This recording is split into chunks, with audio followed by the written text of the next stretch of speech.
Kahapon pinatunog ko yan, nakatakas yung parang di na yata babalik.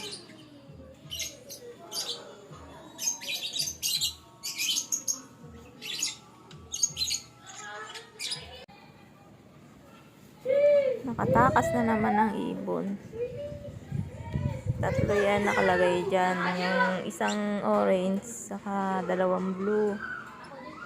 Kaya yung kahapon nakalimutan kong isara dahil tinanggal ko nga yung inuman nila.